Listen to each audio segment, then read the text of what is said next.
Assalamualaikum murid-murid tahun 1. Baik, minggu lepas kita dah belajar tentang ciri-ciri benda hidup. Okey, yang pertama, benda hidup boleh bernafas, memerlukan air dan makanan, bergerak, membiak dan juga membesar. Okey, untuk minggu ni kita nak belajar yang sama dan berbeza. Okey, apakah persamaan antara benda hidup dan benda bukan hidup? Okey, kita baca dialog dalam gambar rajah di bawah. Lihat tu, burung sedang terbang ke sarang.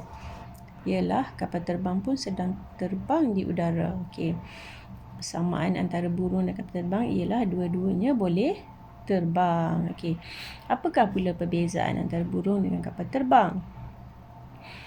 Burung boleh bernafas, memerlukan air dan makanan, membiak dan juga membesar. Manakala kapal terbang tidak boleh. Kapal terbang boleh terbang hanya dengan menggunakan enjin. Okey, kesimpulannya ialah burung ialah benda hidup, kapal terbang ialah benda bukan hidup. Semua benda hidup mesti mempunyai semua ciri, iaitu bernafas, memerlukan air dan makanan, bergerak, membiak dan juga membesar.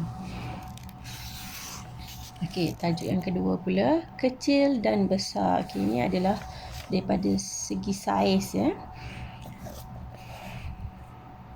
Okey, terdapat pelbagai jenis haiwan dalam gambar rajah di atas tu. Adakah saiz haiwan-haiwan itu sama? Okey, kalau tengok dekat buku teks ni disusun.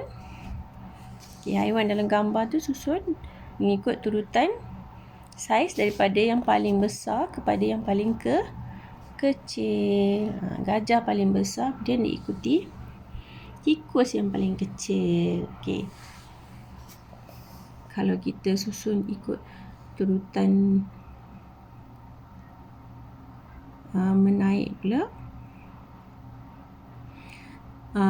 susun haiwan berikut mengikut urutan saiz daripada kecil kepada besar. Okey, yang paling kecil tikus dan hinggalah yang paling besar gajah. Okey, untuk latihan hari ini dalam buku aktiviti buku surat 22, cikgu nak awak tandakan right pada jadual. Okey, tengok gambar pada jadual ni ada gambar siput dengan kipas. Okey, macam yang kita belajar dalam buku teks tadi. Burung dengan kapal terbang ya. Okey. Tengok kemudian bandingkan siput dengan kipas, isi jawapan yang betul ya. Okey, tandakan right kalau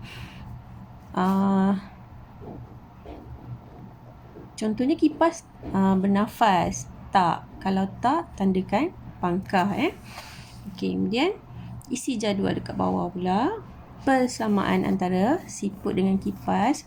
Okey, kalau ikut jadual kat atas tadi, awak dah tandakan siput bergerak, kipas pun boleh bergerak dia berpusing.